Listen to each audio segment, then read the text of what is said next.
Bonsoir, bienvenue sur la Voix de Morgane. J'espère que vous allez bien. J'ai essayé de reprendre autant de la comète. Tout à l'heure, il y avait trop de bruit. Donc, c'est à la recherche du temps perdu, du côté de chez Swann, à Combray. C'est le chapitre 1 et je reprends tout de suite.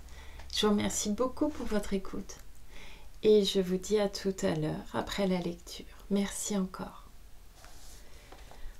Pourtant, un jour que ma grand-mère était allée demander un service à une dame qu'elle avait connue au Sacré-Cœur et avec laquelle, à cause de notre conception des castes, elle n'avait pas voulu rester en relation malgré une sympathie réciproque, la marquise de Villeparisis, de la célèbre famille de Bouillon, celle-ci lui avait dit « Je crois que vous connaissez beaucoup Monsieur Swann, qui est un grand ami de mes neveux des Laumes. » Ma grand-mère était revenue de sa visite enthousiasmée par la maison qui donnait sur des jardins et où Madame de Villeparisis lui conseillait de louer, et aussi par un Giletier, sa fille, qui avait leur boutique dans la cour et chez qui elle était entrée demander qu'on fît un point à sa jupe qu'elle avait déchirée dans l'escalier.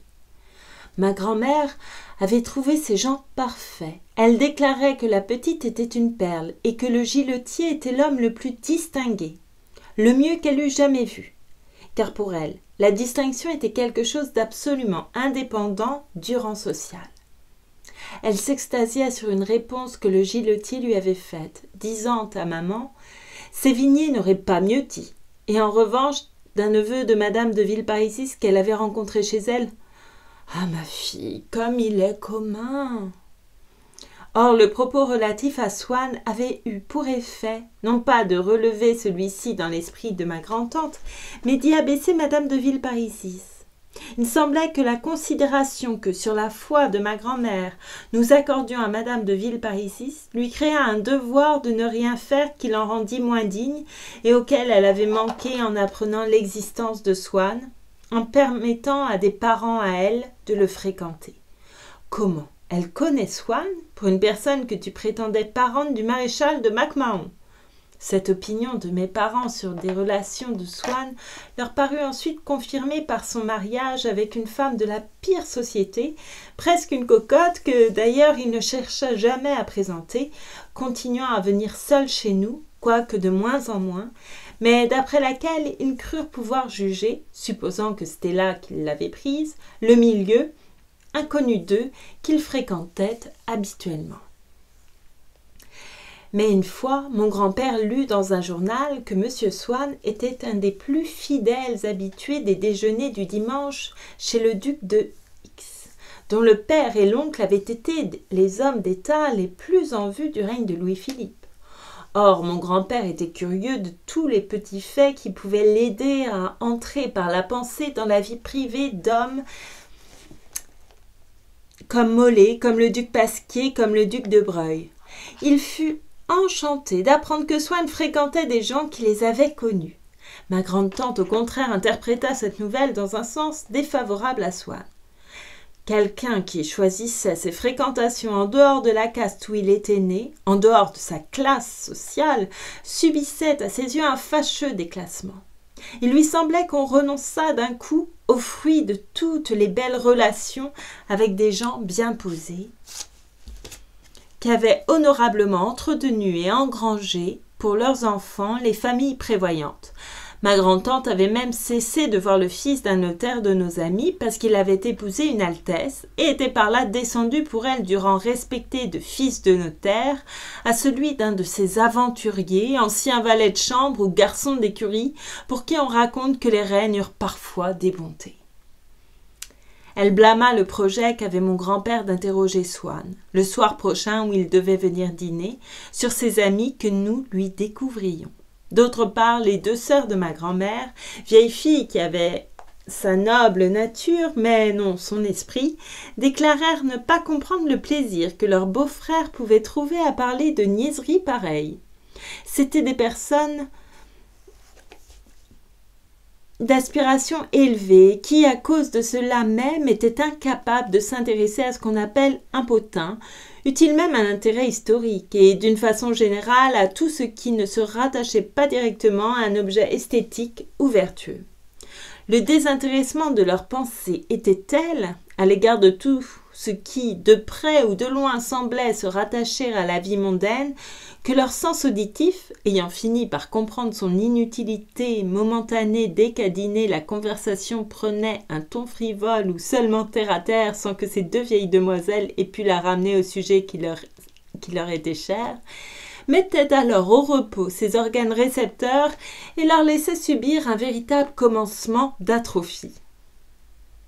Si alors mon grand-père avait besoin d'attirer l'attention des deux sœurs, il fallait qu'il eût recours à ces avertissements physiques dont usent les médecins aliénistes à l'égard de certains maniaques de la distraction.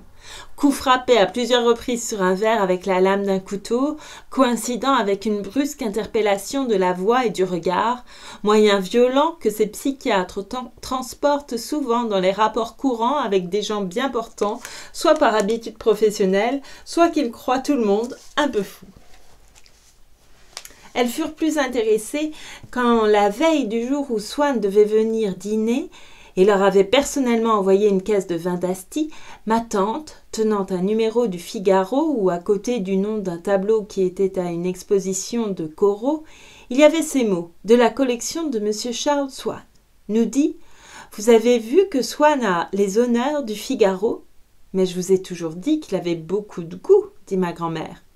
« Naturellement, toi, du moment qu'il s'agit d'être d'un autre avis que nous, répondit ma grand-tante, qui, sachant que ma grand-mère n'était jamais du même avis qu'elle, et n'étant pas bien sûre que ce fût à elle-même que nous donnions toujours raison, voulait nous arracher une condamnation en bloc des opinions de ma grand-mère contre lesquelles elle tâchait de nous solidariser de force avec les siennes. Mais nous restâmes silencieux. Les sœurs de ma grand-mère ayant manifesté l'intention de parler à Swann de ce mot du Figaro, ma grande-tante le leur déconseilla. Chaque fois qu'elle voyait aux autres un avantage si petit fut-il qu'elle n'avait pas, elle se persuadait que c'était non un avantage, mais un mal, et elle les plaignait pour ne pas avoir à les envier. Je crois que vous ne lui feriez pas plaisir. Moi, je sais bien que cela me serait très désagréable de voir mon nom imprimé tout vif comme cela dans le journal, et je ne serais pas flattée du tout qu'on m'en parlât. Elle ne s'entêta pas d'ailleurs à persuader les sœurs de ma grand-mère, car celle-ci, par horreur de la vulgarité, poussait si loin l'art de dissimuler sous des périphrases ingénieuses une allusion personnelle qu'elle passait souvent inaperçue de celui-même à qui elle s'adressait. Quant à ma mère, elle ne pensait qu'à tâcher d'obtenir de mon père qu'il consentît à parler à Swann, non de sa femme, mais de sa fille qu'il adorait et à cause de laquelle, disait-on, il avait fini par faire ce mariage.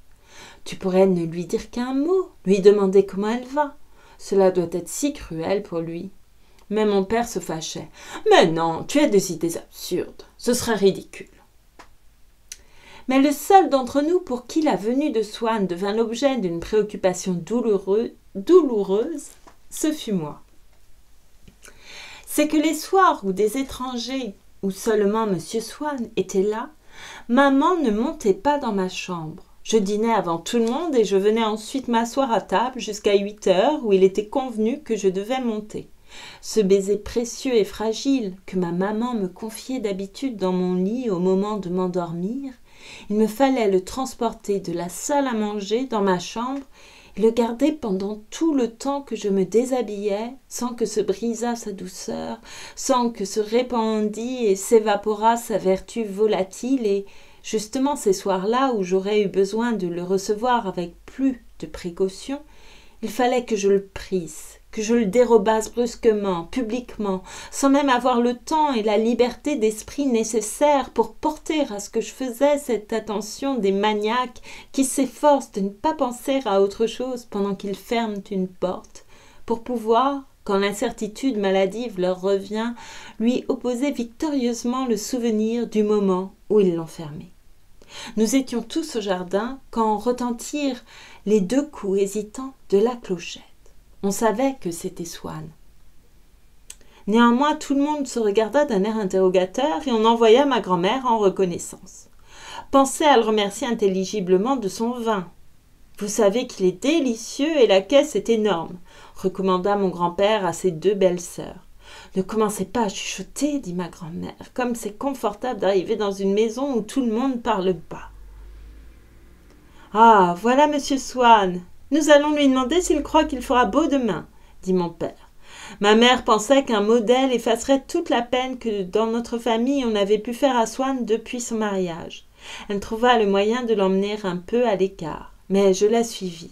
Je ne pouvais me décider à la quitter d'un pas en pensant que tout à l'heure, il faudrait que je la laisse dans la salle à manger et que je remonte dans ma chambre sans avoir, comme les autres soirs, la consolation qu'elle vint m'embrasser. « Voyons, monsieur Swann, lui dit-elle, parlez-moi un peu de votre fille. Je suis sûre qu'elle a déjà le goût des belles œuvres comme son papa. Mais venez donc vous asseoir avec nous tous sous la véranda, dit mon grand-père en s'approchant.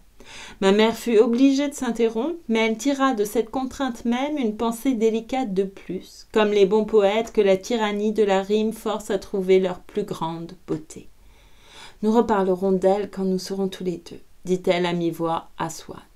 Il n'y a qu'une maman qui soit digne de vous comprendre. Je suis sûre que la sienne serait de mon avis. Nous nous assîmes tous autour de la table de fer. J'aurais voulu ne pas penser aux heures d'angoisse que je passerais ce soir seule dans ma chambre sans pouvoir m'endormir. Je tâchais de me persuader qu'elles n'avaient aucune importance, puisque je les aurais oubliées demain matin, de m'attacher à des idées d'avenir qui auraient dû me conduire comme sur un pont au-delà de l'abîme prochain qui m'effrayait. Mais mon esprit tendu par ma préoccupation, rendu convexe comme le regard que je dardais sur ma mère, ne se laissait pénétrer par aucune impression étrangère. Les pensées entraient bien en lui, mais à condition de laisser dehors tout élément de beauté ou simplement de drôlerie qui m'eût touché ou distrait. Comme un malade, grâce à un anesthésique, assiste avec une pleine lucidité à l'opération qu'on pratique sur lui, mais sans rien sentir, je pouvais me réciter des vers que j'aimais ou observer les efforts que mon grand-père faisait pour parler à Swann du duc d'Audifray-Pasquier, sans que les premiers me fissent éprouver aucune émotion, les seconds aucune gaieté. Ces efforts furent infructueux. À peine mon grand-père eut-il posé à Swann une question relative à cet orateur qu'une des sœurs de ma grand-mère, aux oreilles de qui cette question résonna comme un silence profond, mais intempestif et qu'il était poli de rompre, interpella l'autre. « Imagine-toi, Céline, que j'ai fait la connaissance d'une jeune institutrice suédoise qui m'a donné sur les coopératives dans les pays scandinaves des détails tout ce qu'il y a de plus intéressant. Il faudra qu'elle vienne dîner ici un soir. » « Je crois bien, répondit sa sœur Flora. Mais je n'ai pas perdu mon temps non plus. J'ai rencontré chez M. Vinteuil un vieux savant qui connaît beaucoup Mauban et à qui Mauban a expliqué dans le plus grand détail comment il s'y prend pour composer un rôle. C'est tout ce qu'il y a de plus intéressant. C'est un voisin de M. Vinteuil. Je n'en savais rien. Et il est très aimable. « Il n'y a pas que M. Vinteuil qui ait des voisins aimables, s'écria ma tante Céline d'une voix que la timidité rendait forte et la préméditation factice, tout en jetant sur Swann ce qu'elle appelait un regard significatif. En même temps, ma tante Flora, qui avait compris que cette phrase était le remerciement de Céline pour le vin d'Asti, regardait également Swann avec un air mêlé de congratulation et d'ironie, soit simplement pour souligner le trait d'esprit de sa sœur, soit qu'elle enviât Swann de l'avoir inspiré, soit qu'elle ne put s'empêcher de se moquer de lui parce qu'elle le croyait sur la sellette. « Je crois qu'on pourra réussir à avoir ce monsieur à dîner, continua Flora. Quand on le met sur Mauban ou sur Madame Materna, il parle des heures sans s'arrêter. Ce doit être délicieux, soupira mon grand-père, dans l'esprit de qui la nature avait malheureusement aussi complètement omis d'inclure la possibilité de s'intéresser passionnément aux coopératives suédoises ou à la composition des rôles de Mauban, qu'elle avait oublié de fournir celui des sœurs de ma grand-mère du petit grain de sel qu'il faut ajouter soi-même pour y trouver quelque saveur à un récit sur la vie intime de Molé ou du comte de Paris. Tenez, dit Swann à mon grand-père, ce que je vais vous dire a plus de rapport que cela n'en a l'air avec ce que vous me demandiez, car sur certains points les choses n'ont pas énormément changé. Je relisais ce matin dans Saint-Simon quelque chose qui vous aurait amusé. C'est dans le volume sur son ambassade d'Espagne. Ce n'est pas un des meilleurs, ce n'est guère qu'un journal, mais du moins un journal merveilleusement écrit. Ce qui fait déjà une première différence avec les assommants journaux que nous nous croyons obligés de lire matin et soir. Je ne suis pas de votre avis, il y a des jours où la lecture des journaux me semble fort agréable. Interrompit ma tante, Flora, pour montrer qu'elle avait lu la phrase sur le corot de Swann dans le Figaro. Quand il parle de choses ou de gens qui nous intéressent, enchérit ma tante Céline.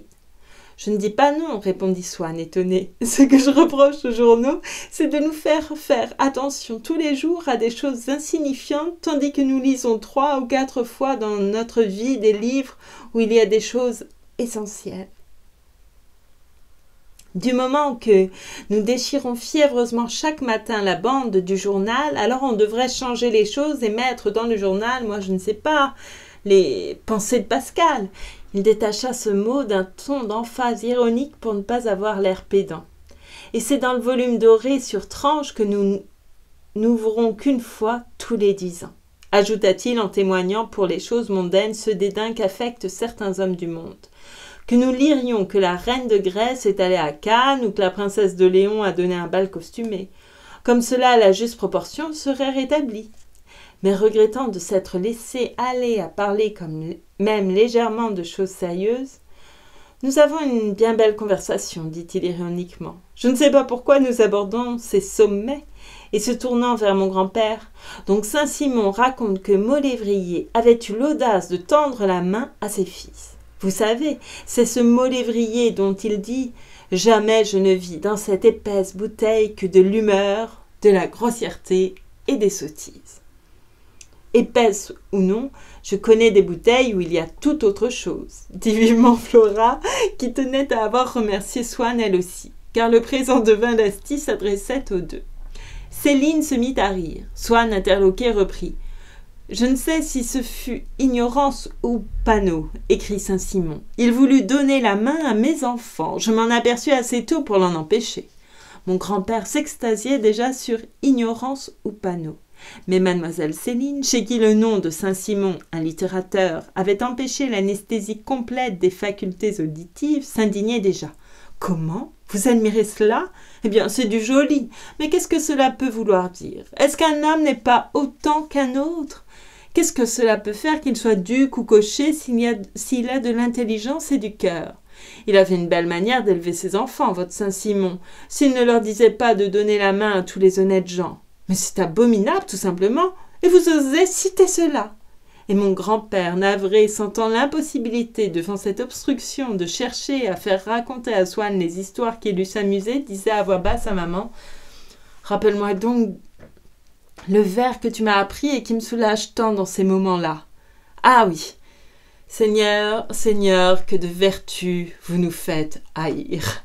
Ah, comme c'est bien. » Je ne quittais pas ma mère des yeux. Je savais que quand on serait à table, on ne me permettrait pas de rester pendant toute la durée du dîner et que pour ne pas contrarier mon père, maman ne me laisserait pas l'embrasser à plusieurs reprises devant le monde, comme si ça avait été dans ma chambre. Aussi je me promettais, dans la salle à manger, pendant qu'on commencerait à dîner et que je sentirais approcher l'heure, de faire d'avance de ce baiser qui serait si court et furtif tout ce que j'en pouvais faire seule, de choisir avec mon regard la place de la joue que j'embrasserais, de préparer ma pensée pour pouvoir, grâce à ce commencement mental de baiser, consacrer toute la minute que m'accorderait maman à sentir sa joue contre mes lèvres, comme un peintre qui ne peut obtenir que de courtes séances de pause, prépare sa palette et a fait d'avance de souvenirs, d'après ses notes, tout ce pourquoi il pouvait à la rigueur se passer de la présence du modèle. Mais voici qu'avant que le dîner fût sonné, mon grand-père eut la férocité inconsciente de dire « Le petit a l'air fatigué, il devrait monter se coucher, on dîne tard du reste ce soir. » Et mon père, qui ne gardait pas aussi scrupuleusement que ma grand-mère et que ma mère la foi des traités, dit « Oui, allons, va te coucher. » Je voulus embrasser maman. À cet instant, on entendit la cloche du dîner. « Mais non, voyons, laisse ta mère, vous vous êtes assez dit bonsoir comme cela, ces manifestations sont ridicules. Allons, monte !» Il me fallut partir sans viatique. Il me fallut monter chaque marche de l'escalier, comme dit l'expression populaire, à contre-cœur, montant contre mon cœur qui voulait retourner près de ma mère parce qu'elle ne lui avait pas, en m'embrassant, donné licence de me suivre. Cet escalier détesté où je m'engageais toujours si tristement exhalait une odeur de vernis qui avait en quelque sorte absorbé, fixé, cette sorte particulière de chagrin que je ressentais chaque soir et la rendait peut-être plus cruelle encore pour ma sensibilité, parce que sous cette forme olfactive, mon intelligence n'en pouvait plus prendre sa part. Quand nous dormons et qu'une rage de dents n'est encore perçue par nous que comme une jeune fille que nous nous efforçons 200 fois de suite de tirer de l'eau ou que comme un vers de Molière que nous nous répétons sans arrêter, c'est un grand soulagement de nous réveiller et que notre intelligence puisse débarrasser l'idée de rage de dents, de tout déguisement héroïque ou cadencé. C'est l'inverse de ce soulagement que j'éprouvais quand mon chagrin de monter dans ma chambre entrait en moi d'une façon infiniment plus rapide, presque instantanée, à la fois insidieuse et brusque, par l'inhalation, beaucoup plus toxique que la pénétration morale, de l'odeur de vernis particulière à cet escalier. Une fois dans ma chambre, il fallut boucher toutes les issues, fermer les volets, creuser mon propre tombeau en défaisant mes couvertures, revêtir le suaire de ma chemise de nuit. Mais avant de m'ensevelir dans le lit de fer qu'on avait ajouté dans la chambre parce que j'avais trop chaud l'été sous les courtines de rêve du grand lit, j'eus un mouvement de révolte. Je voulus essayer d'une ruse de condamner. J'écrivis à ma mère en la suppliant de monter pour une chose grave que je ne pouvais lui dire dans ma lettre. Mon effroi était que Françoise, la cuisinière de ma tante qui était chargée de s'occuper de moi quand j'étais à Combray, refusât de porter mon mot. Je me doutais que pour elle, faire une commission à ma mère quand il y avait du monde lui paraîtrait aussi impossible que pour le portier d'un théâtre de remettre une lettre à un acteur pendant qu'il est en scène. Elle possédait à l'égard des choses qui peuvent ou ne peuvent pas se faire un code impérieux, abondant, subtil et intransigeant sur des distinctions insaisissables ou oiseuses, ce qui lui donnait l'apparence de ces lois antiques qui, à côté de prescriptions féroces comme de massacrer les enfants à la mamelle, défendent avec une délicatesse exagérée de faire bouillir le chevreau dans le lait de sa mère ou de manger dans un animal le nerf de la cuisse. Ce code, si l'on en jugeait par l'entêtement soudain qu'elle mettait à ne pas vouloir faire certaines commissions que nous lui donnions, semblait avoir prévu ces complexités sociales et des raffinements mondains tels que rien dans l'entourage de Françoise et dans sa vie de domestique de village n'avait pu les lui suggérer. Et l'on était obligé de se dire qu'il y avait en elle un passé français très ancien, noble et mal compris, comme dans ces cités manufacturières où de vieux hôtels témoignent qu'il y eut jadis une vie de cour, et où les ouvriers d'une usine de produits chimiques travaillent au milieu de délicates sculptures qui représentent le miracle de Saint Théophile ou les 4 fils aimants. Dans les cas particuliers, l'article du Code à cause duquel il était peu probable que, sauf le cas d'incendie, Françoise allât déranger maman en présence de M. Swann pour un aussi petit personnage que moi, exprimait simplement le respect qu'elle professait non seulement pour les parents, comme pour les morts, les prêtres et les rois, mais encore pour l'étranger à qui on donne l'hospitalité, respect qui m'aurait peut-être touché dans un livre, mais qui m'irritait toujours dans sa bouche à cause du ton grave et attendri qu'elle prenait pour en parler, et davantage ce soir où le caractère sacré qu'elle conférait au dîner avait pour effet qu'elle refuserait d'en troubler la cérémonie. Mais pour mettre une chance de mon côté, je n'hésitais pas à mentir et à lui dire que ce n'était pas du tout moi qui avais voulu écrire à maman, mais que c'était maman qui, en me quittant, m'avait recommandé de ne pas oublier de lui envoyer une réponse relativement à un objet qu'elle m'avait prié de chercher. Et elle serait certainement très fâchée si on ne lui remettait pas ce mot. Je pense que Françoise ne me crut pas, car, comme les hommes primitifs, dont les sens étaient plus puissants que les nôtres, elle discernait immédiatement, à des signes insaisissables pour nous, toute vérité que nous voulions lui cacher. Elle regarda pendant 5 minutes l'enveloppe comme si l'examen du papier et l'aspect de l'écriture allait la renseigner sur la nature du contenu ou lui apprendre à quel article de son code elle devait se référer. Puis elle sortit d'un air résigné qui semblait signifier « C'est-il pas malheureux pour des parents d'avoir un enfant pareil ?»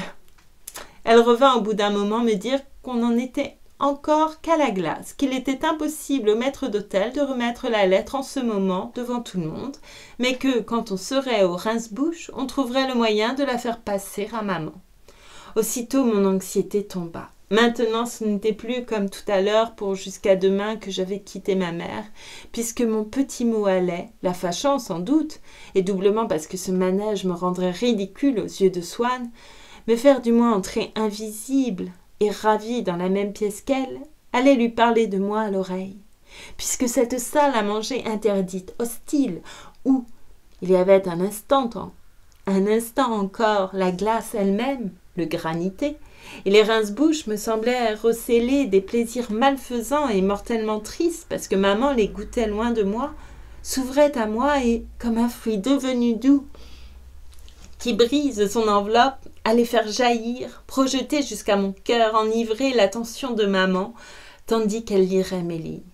Maintenant, je n'étais plus séparée d'elle, les barrières étaient tombées, un fil délicieux nous réunissait.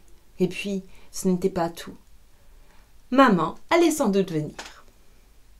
L'angoisse que je venais d'éprouver, je pensais que Swann s'en serait bien moqué, s'il avait lu ma lettre et en avait deviné le but. Or, au contraire, comme je l'ai appris plus tard, une angoisse semblable fut le tourment de longues années de sa vie et personne, aussi bien que lui peut-être, n'aurait pu me comprendre. Lui, cette angoisse qu'il y a à sentir l'être qu'on aime dans un lieu de plaisir où l'on n'est pas, où l'on ne peut pas le rejoindre. C'est l'amour qui la lui a fait connaître, l'amour auquel elle est en quelque sorte prédestinée, par lequel elle sera accaparée, spécialisée. Mais quand, comme pour moi, elle est entrée en nous avant qu'il ait encore fait son apparition dans notre vie, elle flotte en l'attendant, vague et libre, sans affectation déterminée, au service un jour d'un sentiment, le lendemain d'un autre, tantôt de la tendresse filiale ou de l'amitié pour un camarade. Et la joie avec laquelle je fis mon premier apprentissage quand Françoise revint me dire que ma lettre serait remise, Swann l'avait bien connue aussi, cette joie trompeuse que nous donne quelque ami, quelques parents de la femme que nous aimons, quand, arrivant à l'hôtel ou au théâtre où elle se trouve, pour quelque bal, redoute ou première où il va la retrouver, cet ami nous aperçoit errant dehors, attendant désespérément quelque occasion de communiquer avec elle.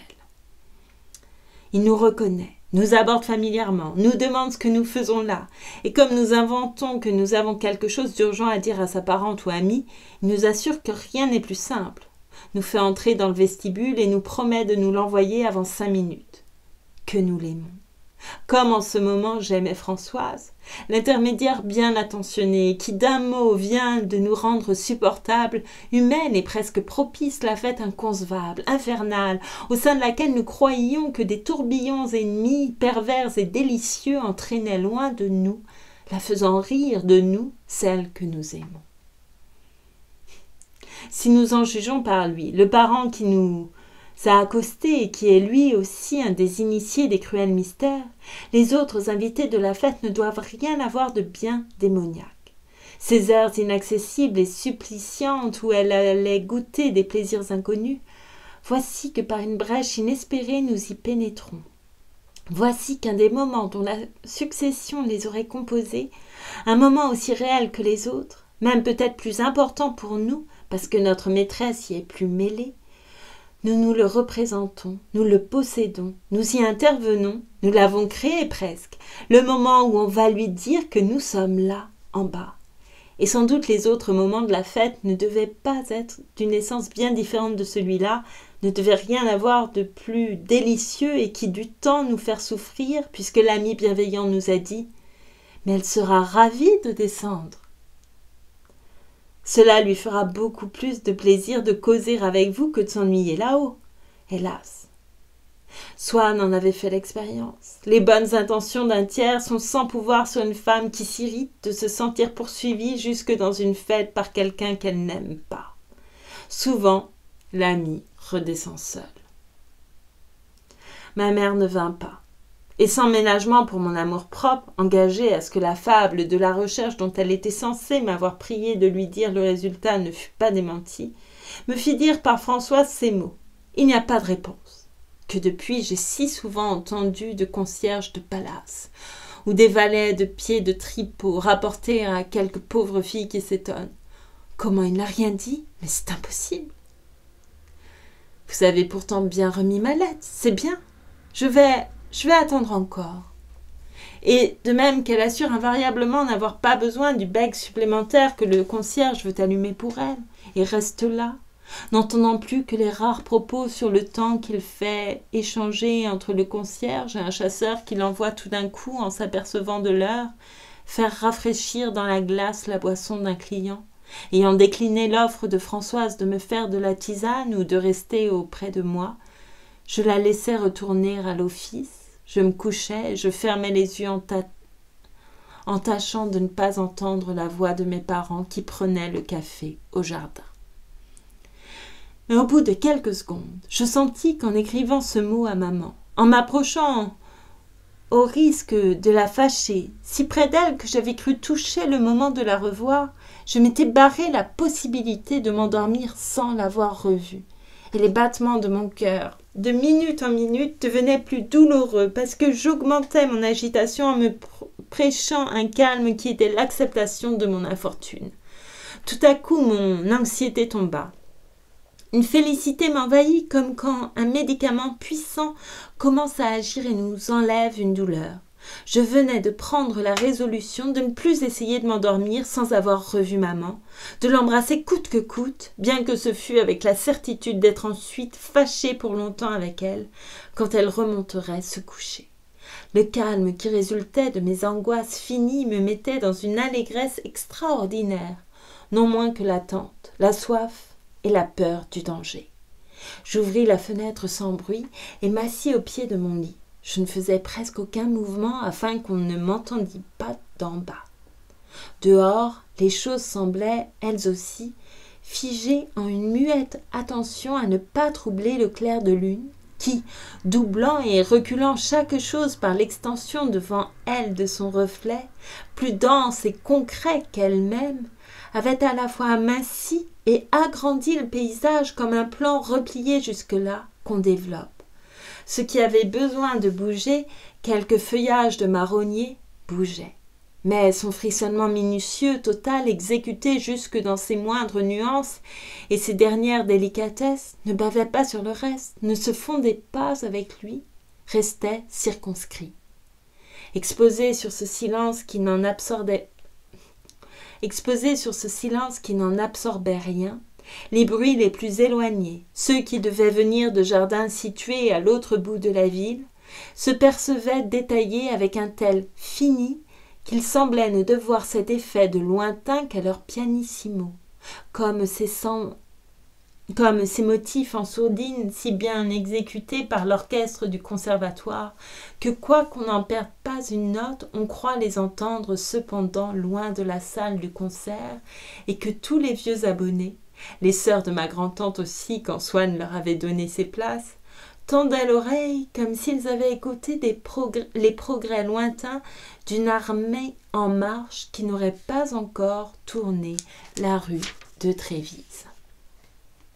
Je savais que le cas dans lequel je me mettais était de tout celui qui pouvait avoir pour moi, de la part de mes parents, les conséquences les plus graves, bien plus graves en vérité qu'un étranger n'aurait pu le supposer, de celles qu'il aurait cru que pouvaient produire seules des fautes vraiment honteuses. Mais dans l'éducation qu'on me donnait, l'ordre des fautes n'était pas le même que dans l'éducation des autres enfants, et on m'avait habitué à placer avant toutes les autres, parce que sans doute il n'y en avait pas contre lesquelles j'eusse besoin d'être plus soigneusement gardée, celles dont je comprends maintenant que leur caractère commun est qu'on y tombe en cédant à une impulsion nerveuse.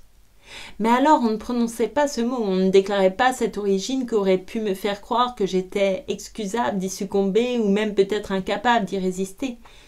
Mais je les reconnaissais bien à l'angoisse qui les précédait, comme à la rigueur du châtiment qui les suivait. Et je savais que celle que je venais de commettre était de la même famille que d'autres pour lesquelles j'avais été sévèrement puni, quoique infiniment plus grave. Quand j'irais me mettre sur le chemin de ma mère au moment où elle monterait se coucher, et qu'elle verrait que j'étais restée levée pour lui redire bonsoir dans le couloir, on ne me laisserait plus rester à la maison. On me mettrait au collège le lendemain, c'était certain. Eh bien, dussé-je me jeter par la fenêtre 5 minutes après, j'aimais encore mieux cela. Ce que je voulais maintenant, c'était maman, c'était lui dire bonsoir. J'étais allée trop loin dans la voie qui menait à la réalisation de ce désir pour pouvoir rebrousser chemin. J'entendis les pas de mes parents qui accompagnaient Swann. Et quand le grelot de la porte m'eut averti qu'il venait de partir, j'allai à la fenêtre. Maman demandait à mon père s'il avait trouvé la langouste bonne et si M. Swann avait repris de la glace au café et à la pistache. « Je l'ai trouvé bien quelconque, dit ma mère. Je crois que la prochaine fois, il faudra essayer d'un autre parfum. Je ne peux pas dire comme je trouve que Swann change, dit ma grand-tante. Il est d'un vieux. » Ma grand-tante avait tellement l'habitude de voir toujours en Swann un même adolescent qu'elle s'étonnait de le trouver tout à coup moins jeune que l'âge qu'elle continuait à lui donner. Et mes parents du reste commençaient à lui trouver cette vieillesse anormale, excessive, honteuse et méritée des célibataires, de tous ceux pour qui il semble que le grand jour qui n'a pas de lendemain soit plus long que pour les autres, parce que pour eux il est vide et que les moments s'y additionnent depuis le matin, sans se diviser ensuite entre des enfants. Je crois qu'il y a beaucoup de soucis avec sa coquine de femme qui vit au-dessus de tout Combray avec un certain monsieur de Charlus. C'est la fable de la ville. Ma mère fit remarquer qu'il avait pourtant l'air bien moins triste depuis quelque temps. Il fait aussi moins souvent ce geste qu'il a tout à fait comme son père de s'essuyer les yeux et de se passer la main sur le front. Moi, je crois qu'au fond, il n'aime plus cette femme. Mais naturellement, il ne l'aime plus, répondit mon grand-père. J'ai reçu de lui il y a déjà longtemps une lettre à ce sujet, à laquelle je me suis empressée de ne pas me conformer et qui ne laisse aucun doute sur ses sentiments, au moins d'amour, pour sa femme. Eh bien, vous voyez, vous ne l'avez pas remercié pour l'Asti, ajouta mon grand-père en se tournant vers ses deux belles-sœurs. Comment, nous ne l'avons pas remercié? Je crois entre nous que je ne lui ai même tourné cela assez délicatement, répondit ma tante Flora. Oui, tu as très bien arrangé cela. Je t'ai admirée, dit ma tante Céline. Mais toi, tu as été très bien aussi. Oui, j'étais assez fière de ma phrase sur les voisins aimables. Comment c'est cela que vous appelez remercier? S'écria mon grand-père. J'ai bien entendu cela, mais du diable, si j'ai cru que c'était pour Swann. Vous pouvez être sûr qu'il n'a rien compris. Mais voyons, Swann n'est pas bête, je suis certaine qu'il a apprécié. Je ne pouvais cependant pas lui dire le nombre de bouteilles et le prix du vin. Mon père et ma mère restèrent seuls et s'assirent un instant, puis mon père dit « Eh bien, si tu veux, nous allons monter nous coucher. Si tu veux, mon ami, bien que je n'ai pas l'ombre de sommeil. Ce n'est pas cette glace au café si anodine qui a pu pourtant me tenir si éveillée. Mais j'aperçois de la lumière dans l'office, et puisque la pauvre Françoise m'a attendue, je vais lui demander de dégrafer mon corsage pendant que tu vas te déshabiller. » Et ma mère ouvrit la porte treillagée du vestibule qui donnait sur l'escalier. Bientôt, je l'entendis qui montait fermer sa fenêtre. J'allais sans bruit dans le couloir. Mon cœur battait si fort que j'avais de la peine à avancer, mais du moins il ne battait plus d'anxiété, mais d'épouvante et de joie. Je vis dans la cage de l'escalier la lumière projetée par la bougie de maman. Puis je la vis elle-même. Je m'élançai. À la première seconde, elle me regarda avec étonnement, ne comprenant pas ce qui était arrivé. Puis sa figure prit une expression de colère. Elle ne me disait même pas un mot. Et en effet, pour bien moins que cela, on ne m'adressait plus la parole pendant plusieurs jours. Si maman m'avait dit un mot, ça aurait été admettre qu'on pouvait me reparler, et d'ailleurs cela peut-être m'eût paru plus terrible encore, comme un signe que, devant la gravité du châtiment qui allait se préparer, le silence, la brouille eussent été puérils. Une parole c'eût été le calme avec lequel on répond à un domestique quand on vient de décider de le renvoyer. Le baiser qu'on donne à un fils qu'on envoie s'engager alors qu'on le lui aurait refusé si on devait se contenter d'être fâché 2 jours avec lui. Mais dit mon père qui montait du cabinet de toilette où il était allé se déshabiller et, pour éviter la scène qu'il me ferait, elle me fit d'une voix entrecoupée par la colère. « Sauve-toi, sauve-toi! Comment ton père ne t'est pas vu ainsi attendant comme un fou ?» Mais je répétais « Viens me dire bonsoir !» terrifiée en voyant que le reflet de la bougie de mon père s'élevait déjà. « Viens me dire bonsoir !» terrifiée en voyant que le reflet de la bougie de mon père s'élevait déjà sur le mur, mais aussi usant de son approche comme d'un moyen de chantage et espérant que maman, pour éviter que mon père ne me trouvât encore là si elle continuait à refuser, allait me dire « Rentre dans ta chambre, je vais venir ». Il était trop tard, mon père était devant nous. Sans le vouloir, je murmurais ces mots que personne n'entendit. « Je suis perdue ». Il n'en fut pas ainsi. Mon père me refusait constamment des permissions qui m'avaient été consenties dans les pactes plus larges octroyés par ma mère et ma grand-mère parce qu'il ne se souciait pas des principes et qu'il n'y avait pas avec lui de droit des gens.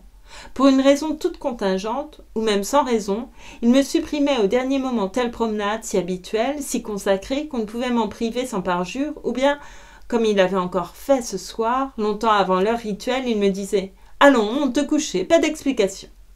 Mais aussi parce qu'il n'avait pas de principe, dans le sens de ma grand-mère, il n'avait pas à proprement parler d'intransigeance. Il me regarda un instant d'un air étonné et fâché, puis, dès que maman lui eut expliqué en quelques mots embarrassés ce qui était arrivé, il lui dit « Mais va donc avec lui, puisque tu disais justement que tu n'as pas envie de dormir. Reste un peu dans sa chambre, moi je n'ai besoin de rien. » Mais mon ami, répondit timidement ma mère, que j'ai envie ou non de dormir ne change rien à la chose. On ne peut pas habituer cet enfant. Mais il ne s'agit pas d'habituer, dit mon père en haussant les épaules. Tu vois bien que ce petit a du chagrin. Il a l'air désolé, cet enfant. Voyons, nous ne sommes pas des bourreaux. Quand tu l'auras rendu malade, tu seras bien avancé. Puisqu'il y a 2 lits dans sa chambre, dis donc à Françoise de te préparer le grand lit et couche pour cette nuit auprès de lui. Allons, bonsoir. Moi qui ne suis pas si nerveux que vous, je vais me coucher. On ne pouvait pas remercier mon père. On lui agaçait parce qu'il l'appelait des sensibleries. Je restais sans oser faire un mouvement. Il était encore devant nous, grand, dans sa robe de nuit blanche sous le cachemire de l'Inde violet et rose qu'il nouait autour de sa tête depuis qu'il avait des névralgies, avec le geste d'Abraham dans la gravure d'après Benozzo Gozzoli que m'avait donné M. Swann, disant à Sarah qu'elle a à se départir du côté d'Isaac. Il y a bien des années de cela. La muraille de l'escalier où je vis monter le reflet de sa bougie n'existe plus depuis longtemps. En moi aussi, bien des choses ont été détruites que je croyais devoir durer toujours, et de nouvelles se sont édifiées, donnant naissance à des peines et à des joies nouvelles que je n'aurais pu prévoir alors, de même que les anciennes me sont devenues difficiles à comprendre. Il y a bien longtemps aussi que mon père a cessé de pouvoir dire à maman « Va avec le petit, la possibilité de telles heures ne renaîtra jamais pour moi. » Mais depuis peu de temps, je recommence à très bien percevoir, si je prête l'oreille, les sanglots que j'eus la force de contenir devant mon père et qui n'éclatèrent que quand je me retrouvais seule avec maman. En réalité, ils n'ont jamais cessé. Et c'est seulement parce que la vie se tait maintenant davantage autour de moi que je les entends de nouveau, comme ces cloches de couvent couvrent aussi bien les bruits de la ville pendant le jour qu'on les croirait arrêtés, mais qui se remettent à sonner dans le silence du soir. Maman passa cette nuit-là dans ma chambre.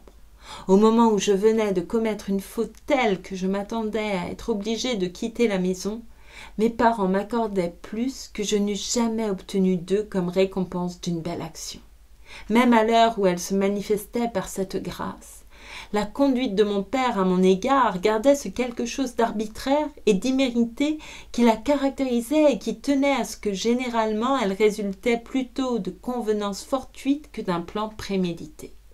Peut-être même que ce que j'appelais sa sévérité, quand il m'envoyait me coucher, méritait moins ce nom que celle de ma mère ou ma grand-mère, car sa nature, plus différente en certains points de la mienne que n'était la leur, n'avait probablement pas deviné jusqu'ici combien j'étais malheureux tous les soirs, ce que ma mère et ma grand-mère savaient bien, Mais elle m'aimait assez pour ne pas consentir à m'épargner de la souffrance.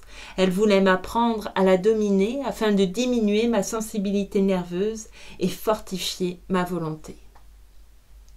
Pour mon père, dont l'affection pour moi était d'une autre sorte, je ne sais pas s'il aurait eu ce courage. Pour une fois où il venait de comprendre que j'avais du chagrin, il avait dit à ma mère « Va donc le consoler ».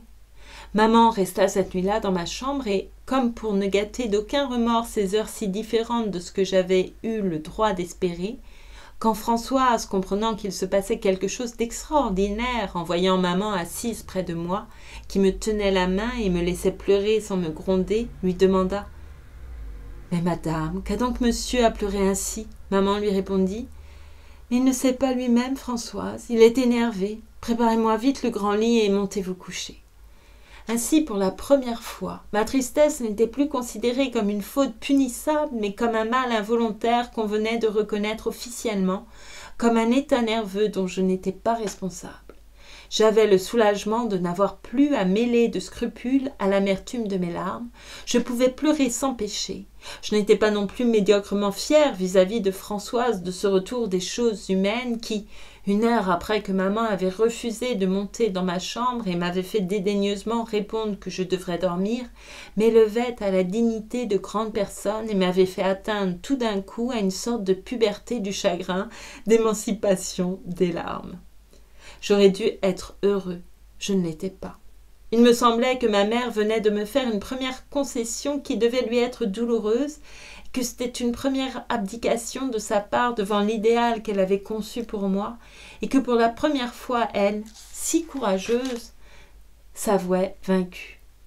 Il me semblait que si je venais de remporter une victoire, c'était contre elle, que j'avais réussi comme aurait pu faire la maladie, des chagrins ou l'âge, à détendre sa volonté, à faire fléchir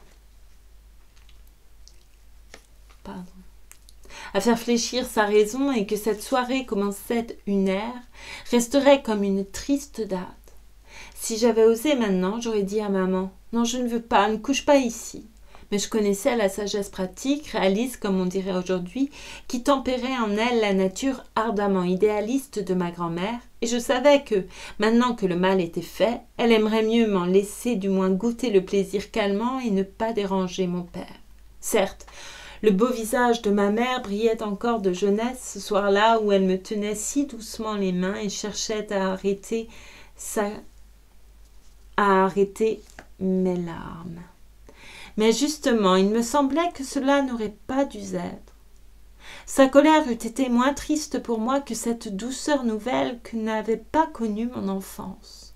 Il me semblait que je venais d'une main impie et secrète de tracer dans son âme une première ride et d'y faire apparaître un premier cheveu blanc. Cette pensée redoubla mes sanglots et alors je vis maman, qui jamais ne se laissait aller à aucun attendrissement avec moi, être tout d'un coup gagnée par le mien et essayer de retenir une envie de pleurer. Comme elle sentit que je m'en étais aperçue, elle me dit en riant « Voilà mon petit Jaunet, mon petit serin, qui va rendre sa maman aussi bêtasse que lui, pour peu que cela continue. Voyons, puisque tu n'as pas sommeil, ni ta maman non plus, ne restons pas à nous énerver. Faisons quelque chose, prenons un de tes livres. » Mais je n'en avais pas là. Est-ce que tu aurais moins de plaisir si je sortais déjà les livres que ta grand-mère doit te donner pour ta fête? Pense bien, tu ne seras pas déçu de ne rien avoir après-demain.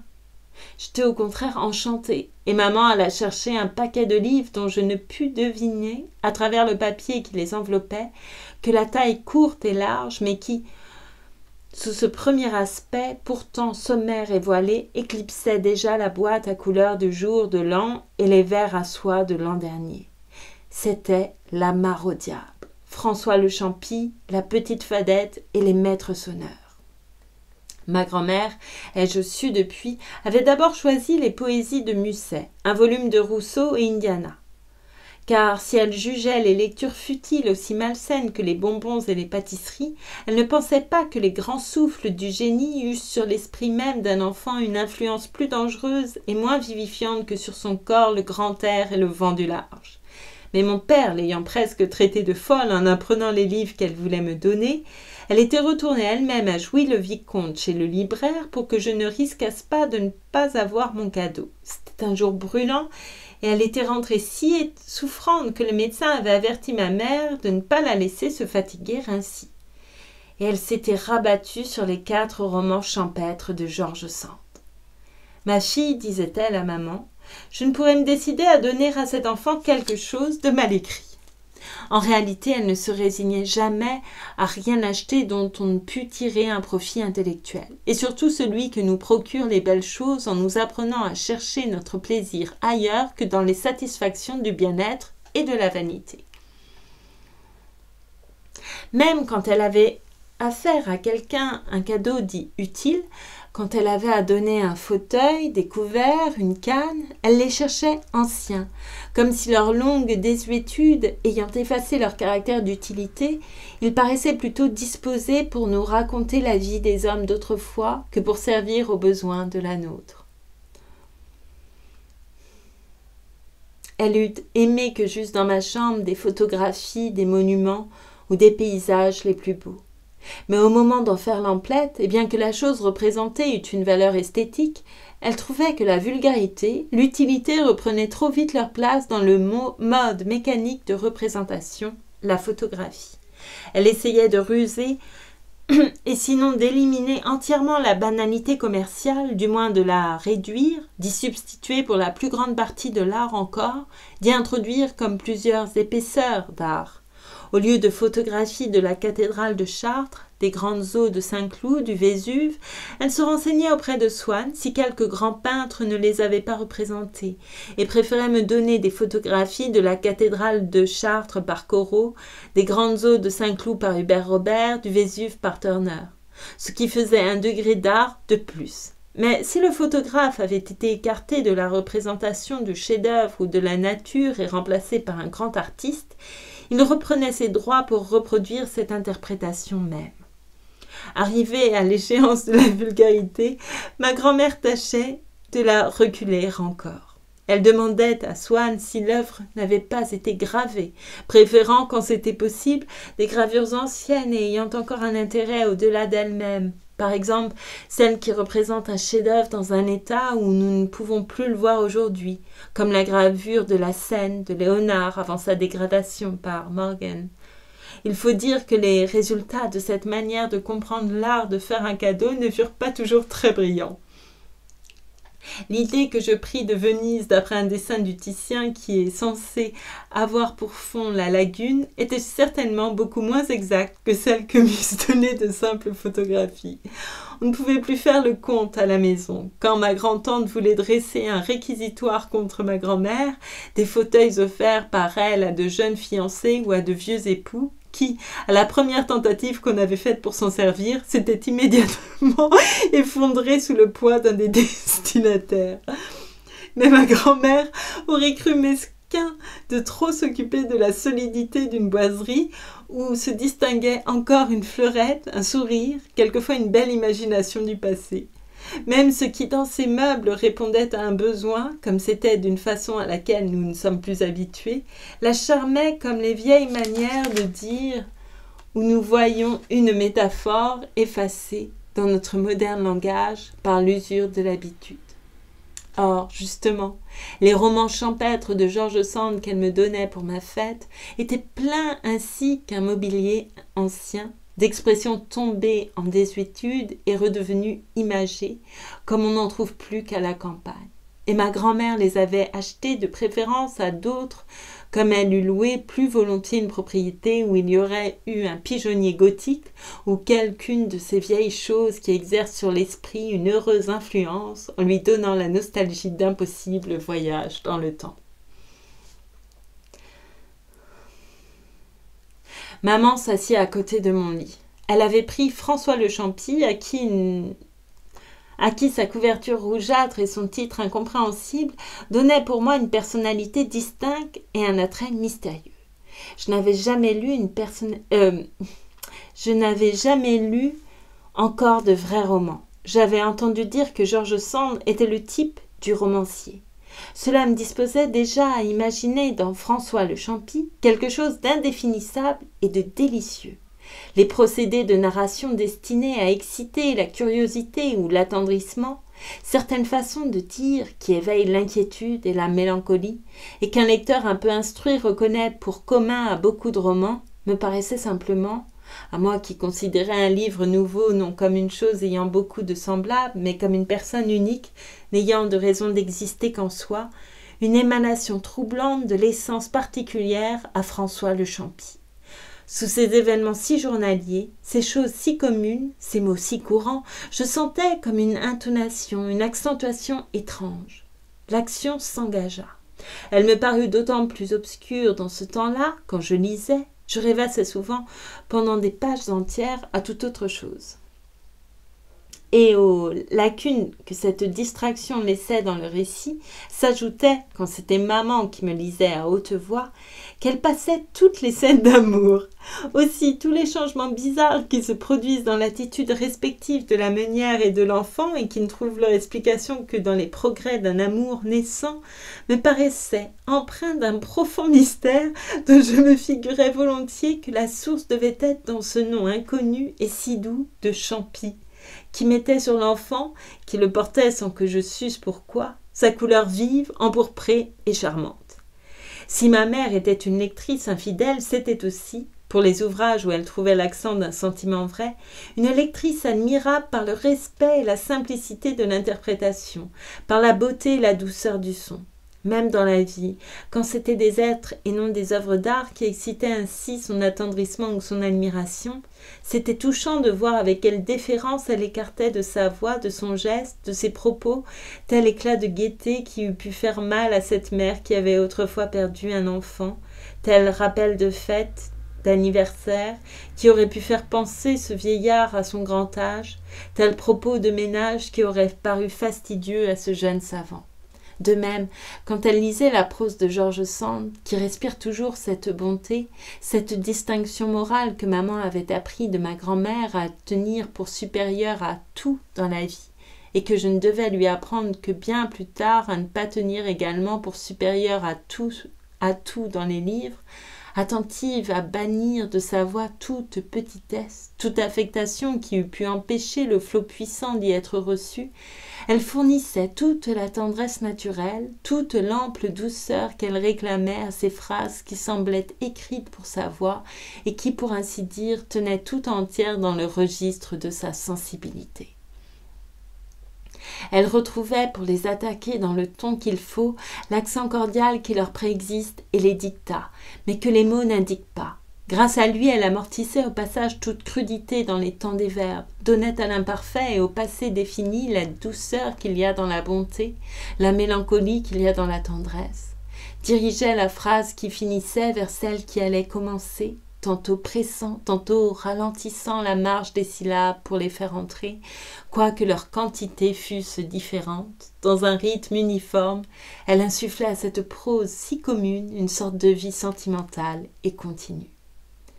Mes remords étaient calmés. Je me laissais aller à la douceur de cette nuit où j'avais ma mère auprès de moi.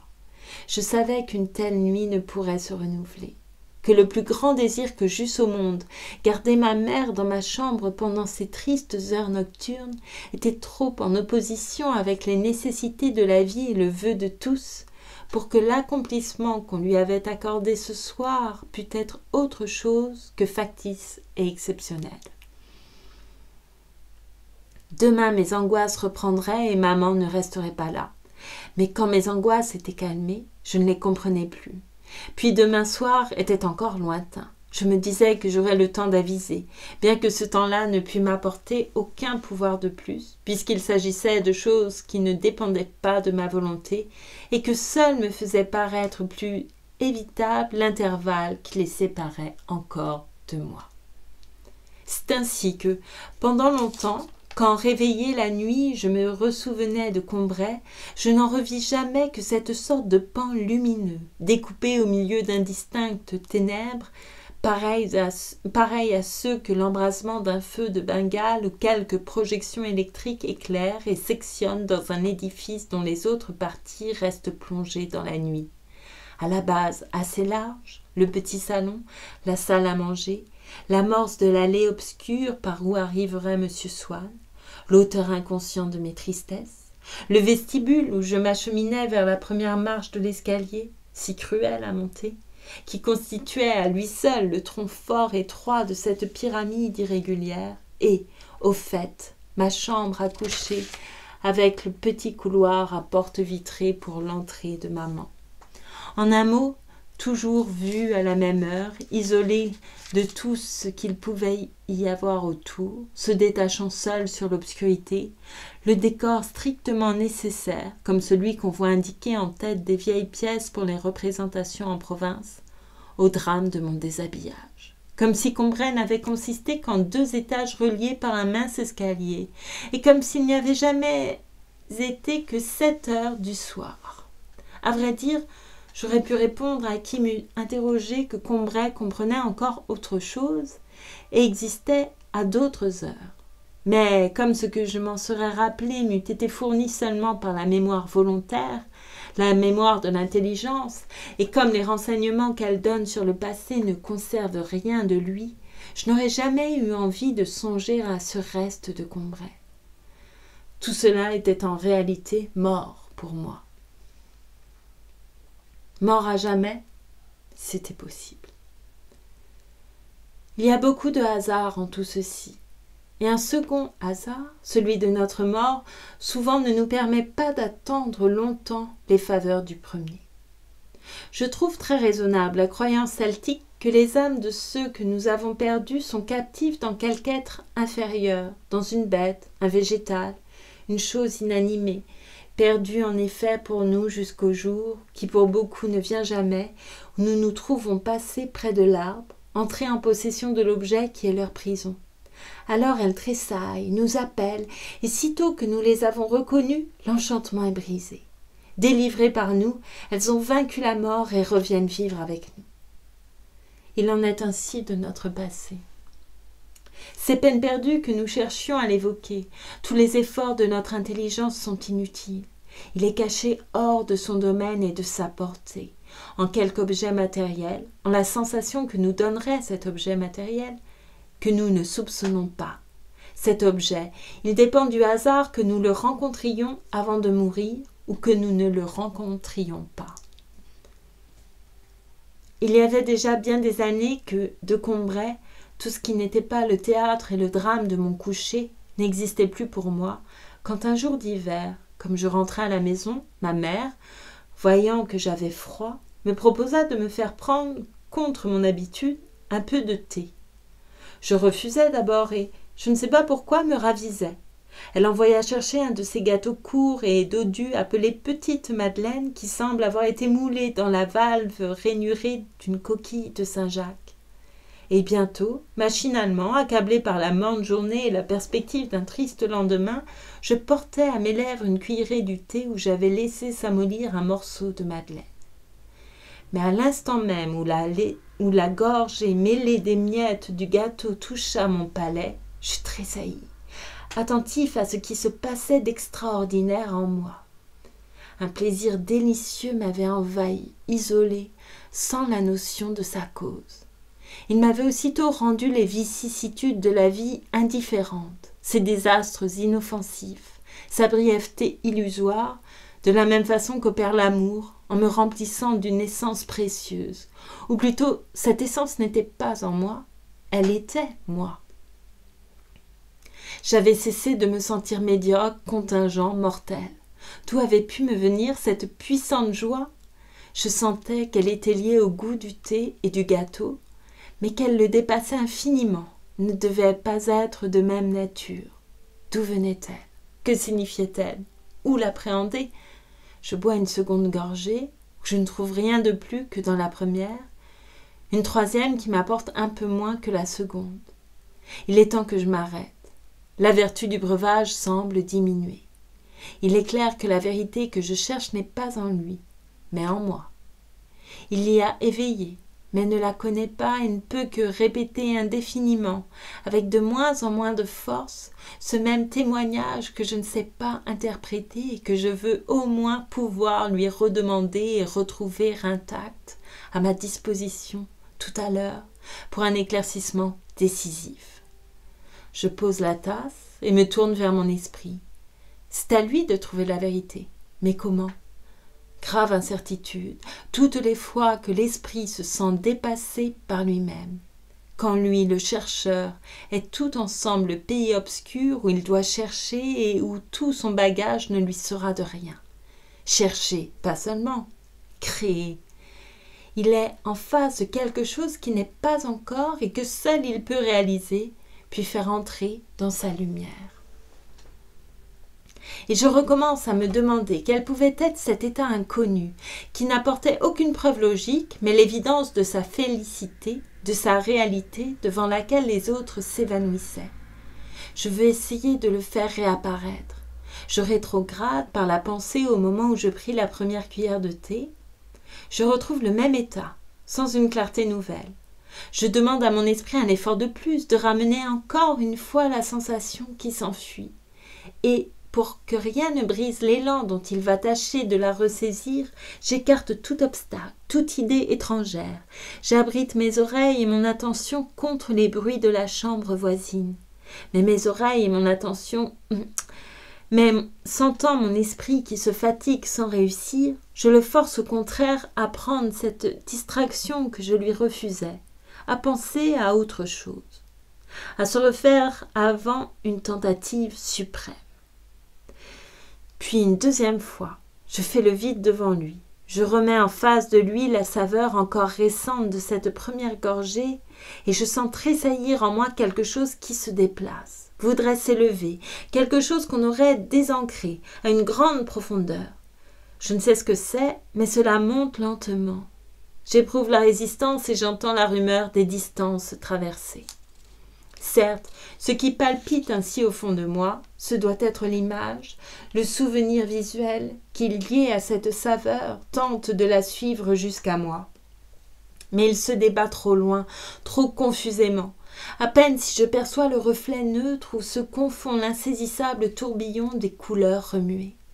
Mais je ne peux distinguer la forme, lui demander, comme au seul interprète possible, de me traduire le témoignage de sa contemporaine, de son inséparable compagne, la saveur, lui demander de m'apprendre de quelles circonstances particulières, de quelle époque du passé il s'agit. Arrivera-t-il jusqu'à la surface de ma claire conscience, ce souvenir, l'instant ancien que l'attraction d'un instant identique est venue de si loin solliciter, émouvoir, soulever tout au fond de moi? Je ne sais. Maintenant, je ne sens plus rien. Il est arrêté, redescendu peut-être. Qui sait s'il remontera jamais de sa nuit? 10 fois il me faut recommencer, me pencher vers lui. Et chaque fois la lâcheté qui nous détourne de toute tâche difficile, de toute œuvre importante, m'a conseillé de laisser cela, de boire mon thé en pensant simplement à mes ennuis d'aujourd'hui, à mes désirs de demain qui se laissent remâcher sans peine. Et tout d'un coup le souvenir m'est apparu. Ce goût, c'était celui du petit morceau de madeleine que le dimanche matin incombrait, parce que ce jour-là je ne sortais pas avant l'heure de la messe. Quand j'allais lui dire bonjour dans sa chambre, ma tante Léonie m'offrait après l'avoir trempé dans son infusion de thé ou de tilleul. La vue de la petite Madeleine ne m'avait rien rappelé avant que je n'y eusse goûté. Peut-être parce que, en ayant souvent aperçu depuis, sans en manger, sur les tablettes des pâtissiers, leur image avait quitté ses jours de Combray pour se lier à d'autres plus récents. Peut-être parce que de ces souvenirs abandonnés si longtemps hors de la mémoire, rien ne survivait, tout s'était désagrégé, les formes, et celle aussi du petit coquillage de pâtisserie, si grassement sensuel, sous son plissage sévère et dévot, s'était aboli ou ensommeillé, avait perdu la force d'expansion qui leur eût permis de rejoindre la conscience.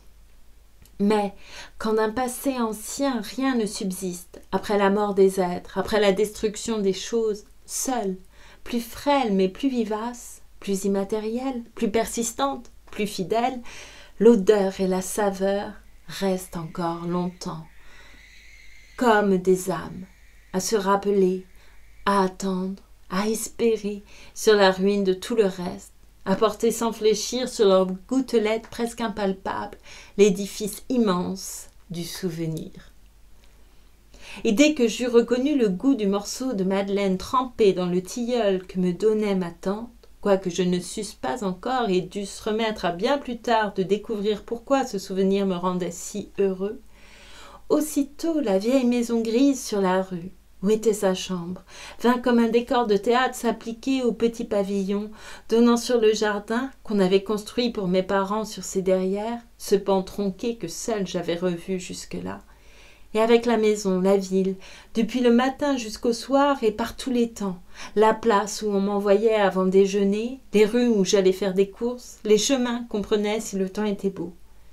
Et comme dans ce jeu où les Japonais s'amusent à tremper dans un bol de porcelaine rempli d'eau de petits morceaux de papier jusque-là indistincts qui, à peine y sont-ils plongés, s'étirent, se contournent, se colorent, se différencient, deviennent des fleurs, des maisons, des personnages consistants et reconnaissables, de même maintenant toutes les fleurs de notre jardin et celles du parc de Monsieur Swann, et les nymphéas de la Vivonne, et les bonnes gens du village et leurs petits logis, et l'église, et tout Combray et ses environs, tout cela qui prend forme et solidité est sorti, ville et jardin, de ma tasse de thé.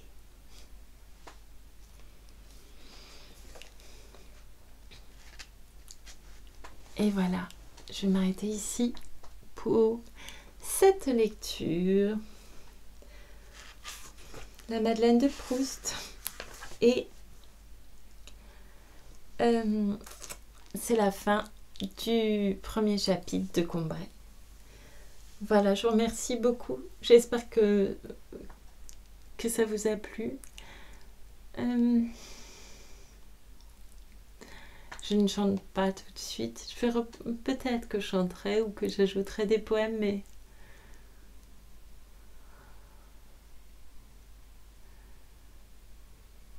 pour l'instant, je renoue avec le plaisir de la lecture. Voilà. Je vous remercie beaucoup. À très bientôt. Faites bien attention à vous surtout. Merci encore.